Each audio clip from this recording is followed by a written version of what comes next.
you? Well, exactly 11 years. As of a few days ago, January 4th was my Parkiversary, as we say. It's an easy one for me to remember because it's the day after my birthday. So, New Year, followed by my birthday, followed by a Parkinson's diagnosis. Easy one to remember. One of the things you've done in that time is you created a podcast with your friend Dave. It's called Two Parkies in a Pod. It is. Can you tell me a bit about how that came about and some of the things you do with the podcast? Yeah, sure. Dave's a good friend and a neighbour. He lives just down the road from me here in South West London. And I reached out to him a few years ago. I knew who he was because he was a presenter on Sky Sports and a familiar face to me. And this was during COVID. And I thought, it'd be great to connect with another Parky, especially a local one, because I don't meet many people with Parkinson's, or hadn't at that point. I just reached out to Dave and said, let's meet up, have a beer, and compare notes. I find Parkinson's can be quite isolating in the sense that it's very difficult for non-Parkies to understand what it's like living with this condition day in, day out.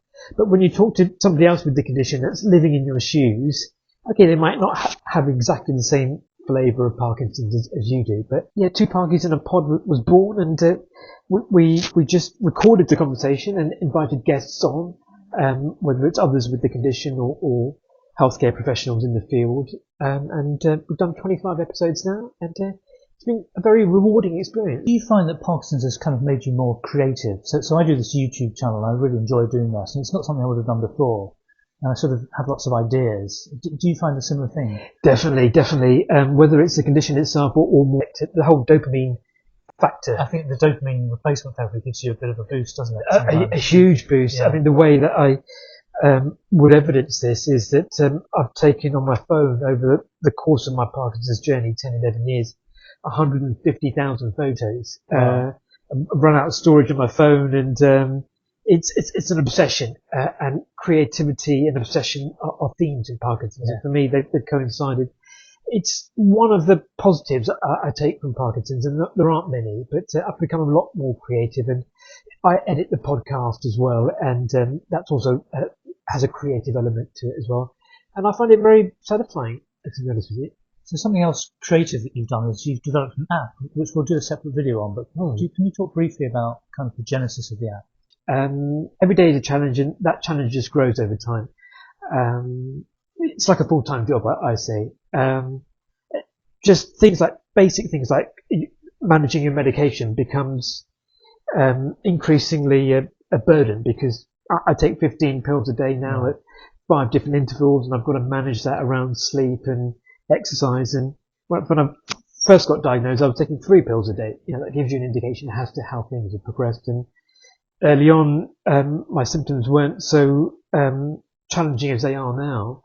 So, tracking your symptoms and managing your medication and staying on top of things is a real challenge. And I thought, given the background I had in the mobile industry, I thought an app would be ideal to help me manage the day-to-day things of Parkinson's.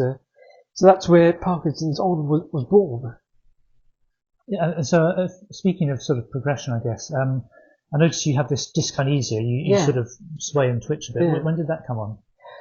Well, for me, and it is different for everybody, for me, my dyskinesia probably started about year 6, year 7, but it only became really bothersome in the last year or so. It's likely to be a side effect of the medication. And I find I exhibit a lot of symptoms of Parkinson's, but a lot of them don't actually interrupt my life. For example, I have a tremor, but I can manage a tremor in a way that some other symptoms I can't really compensate for.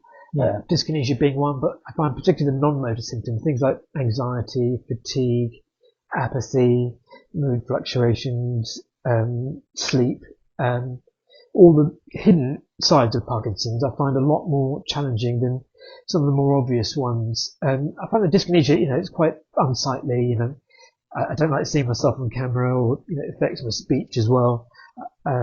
It's not nice, but there's a certain reality with Parkinson's. Yeah, you just have to get on with it, don't you? You have to get on with it and adapt, and I think adapting is the key, and resetting your expectations, because nothing stays the same with Parkinson's.